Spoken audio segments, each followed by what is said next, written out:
In our third tutorial on IP addressing, we look at the IP version 4 broadcast address. To provide an example of using an IP broadcast, we'll also look at the role of the Dynamic Host Control Protocol, one of the many protocols in the TCP-IP protocol suite.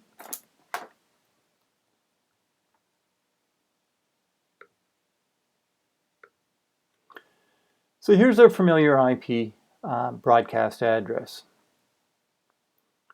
We'll look at the net mask for this as we had in the previous tutorial. And what we'll see here is that we have 24 bits which are part of the network, and we have 8 bits which are part of the host. Now we're going to look at what happens in what's called the protocol stack. Now the protocol stack is the software which is inside a computer which processes all the network transmission information that comes in. So first off, we basically get a series of bits coming into the physical layer. And it's up to the physical layer to transfer this into, or transform this into a frame that has data link or layer 2 addressing information. And we'll look at this in a later tutorial. So the physical layer transforms these bits into a frame, passes it up into the data link layer which processes it. Now the data link layer will strip off. We have basically the information we're interested in is in the data, what's called the data payload here. This is the important information that's being communicated. But it's encapsulated with all different layer information that's below it. So this data layer is bound for an application, but it's encapsulated by the network layer information. That's encapsulated by the data link layer information. Once this gets transformed from bits into a frame and passed up to the data link layer, the data link layer will process it and it will strip off its information.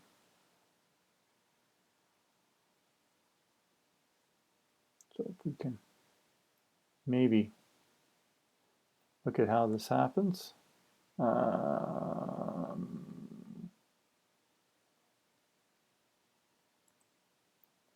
So we're stripping off the data link layer. And then what happens is the data link layer will then present this information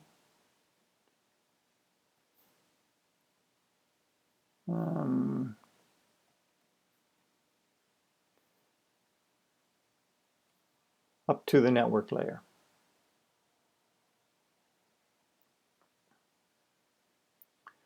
Now this data is encapsulated with network information which consists of two types of addresses. A destination address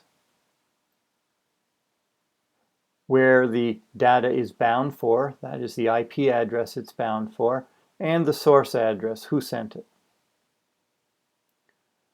We're going to be concerned with the destination address. How does this network layer process this? And at this layer it's called a packet. Well, it looks at the destination address of the packet. And it will only process the packet if the destination address is one of two values. That is it my IP? So is the destination address of this packet which is coming into this computer equal to its IP? So if this machine has the IP 224.35.120.85, it's going to look and see if that IP address is in the destination. It will also look at and process the packet if it's a broadcast address in the destination. Now, what is a broadcast address and what does it look like? Well, there are two types of broadcast addresses. The first is the broadcast address for the network. And to look at this, we go back to the net mask and look at all the host bits here, which are set to a 0 in the mask. The broadcast address has all the host bits set to 1 in the IP address. The rest of the bits it takes from the IP address. So a network broadcast in this example would be 224.35.120 dot, and with all ones, this is 255. So this third layer will look to see if the address is this here. Is it the same as my IP address? Or is it a network broadcast? In which case, if it is, it will process the packet. Now, there's another sort of general, I'll just call it a general broadcast, which it will also process.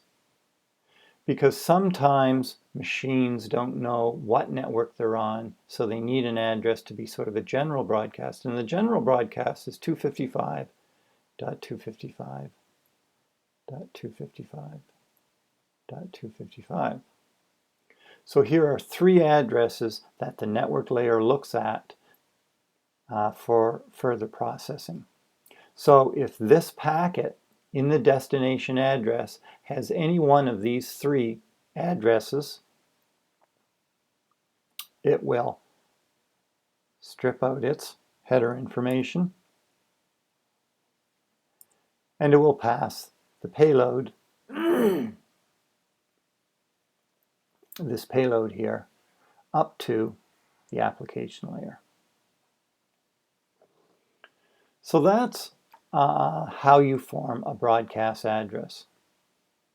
Now there's one thing we haven't talked about, and we're going to use this network as an example, and that is, how do we know in a network how many hosts or how many network devices I can have in a network?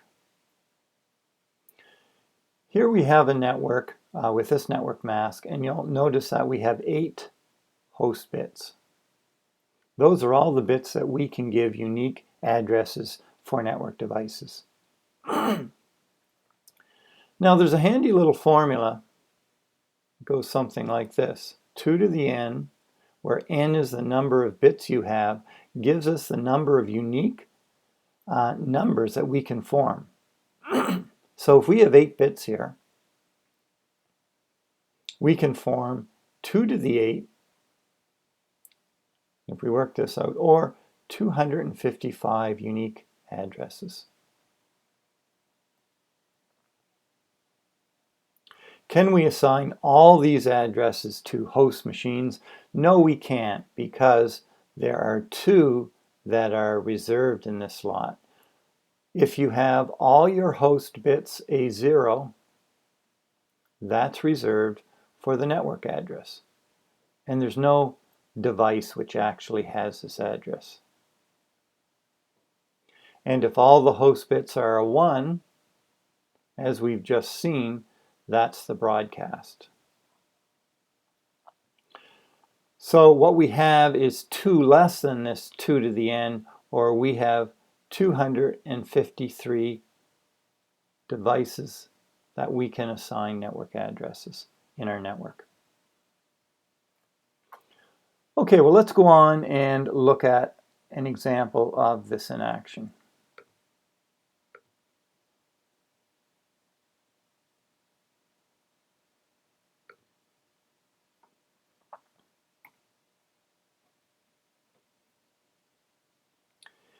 Here we have our familiar 2 networks. In this network, we've added a new device, a server, and we've given it an address. And this server is running a service called Dynamic Host Control Protocol. What we've done up to now is we've assigned IP addresses for all the client machines in our network, but that's very inconvenient. You may have quite a few users who come in with their laptops that want to plug into your network, and they need to have an IP address to participate in that network. They may not know what the network numbers are or what IP addresses they should configure their own machine. So there's a much more convenient way, which is done in almost every network. And this is a an automatic way of getting an IP address from a service called a DHCP service, which will assign addresses automatically. So here we have a computer without an IP address. Now, all operating systems today, Windows, OS X, Linux, have built in to their TCP-IP software a DHCP client. So what a DHCP client will do is the very first thing is it will send a broadcast, a layer 3 broadcast, and it will say basically, is there any DHCP server around? Now, this machine doesn't even know what network it's on, so it can't use a network broadcast. It actually uses the general broadcast address. And it sends that to all machines in its network. So that gets sent over here. This machine will process those bits, convert it into a frame, process it up to the layer 3 information, and it will actually look at that packet. Now, because it doesn't have a DHCP service, it will basically not send any response back. That also gets sent to any other network device. Up here we have a network device. Because it's a general broadcast, it will also look at the packet. Is there a DHCP server around? Said, not me, so it will not respond. Remember, this machine does not know where the DHCP server is, therefore it needs to send a broadcast. It gets sent also to this machine here, which again will process it. It'll look at the broadcast address. It will process that because it's a broadcast and send it up to the DHCP server. And the DHCP server here will respond with a what's called a DHCP reply. And between the two machines here, this machine will get assigned an IP address from the server. Whatever it is. And once it has an IP address, now it assigns an IP address. It'll also assign it a mask. It'll also tell it what the gateway is, and it will tell it some other information. And once all this information is passed to the client, it can participate in this network. But this would not be possible if we didn't have layer 3 broadcasts. So DHCP is a service in every network that relies on broadcasting being allowed. Now, one last thing we want to talk about is the broadcast domain. And by domain, we mean how extensive does a broadcast travel? For instance, does it travel across our router here out into the internet? Well, that'd be pretty inconvenient, because if every broadcast got outside its network, the internet would be flooded with broadcasts. What happens is that a router stops any broadcasts from propagating through. So broadcasts will go to a router, but they will not get routed across into another network. So if we're looking at a broadcast domain, we say the broadcast domain is limited to the local network. So this is a broadcast domain here. In our second network example, this is another broadcast domain, but they're independent and separate. And so broadcasts do not, by default, get across routers. Now, there are ways that if you could have two networks, you can have a DHCP server in one network servicing another, and so there are some ways that you can get some types of broadcasts across networks, but we're not going to look at that. That's beyond the scope of what we're going to do right here. Okay, so let's see if you can test yourself. Here we have a machine. It's got an IP address. We've got this /18. want you to look at these 5 questions, see if you can answer them. And so pause this, and after you have answers for it, we'll quickly cover it.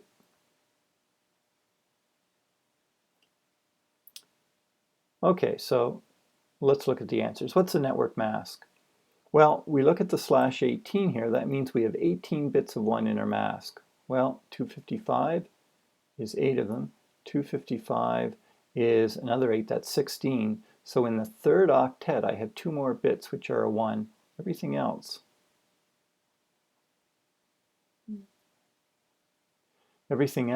is a 0. So what does this third number become? Well, I happen to know this is the 128. This bit has a weight of 64. If I add those two together, this number here in binary is 192. And then all the other bits are 0. So this is the network mask that we have in this network. What's the network address? Well, the network address has all the host bits a 0. So these host bits, these bits here are part of the network. This is part of the network. And you'll notice in this number here, only the first 2 bits are part of the network number.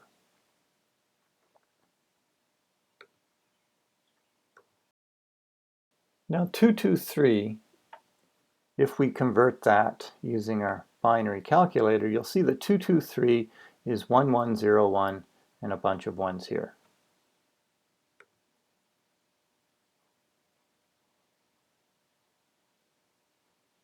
So that's the 223. Now what we said is that the network mask has 192, which is 2 ones at the left-hand side. So what we'll see is that this is part of the network, and anything to this side is the host part of the address. So what we do to find the network address is we set these all to 0.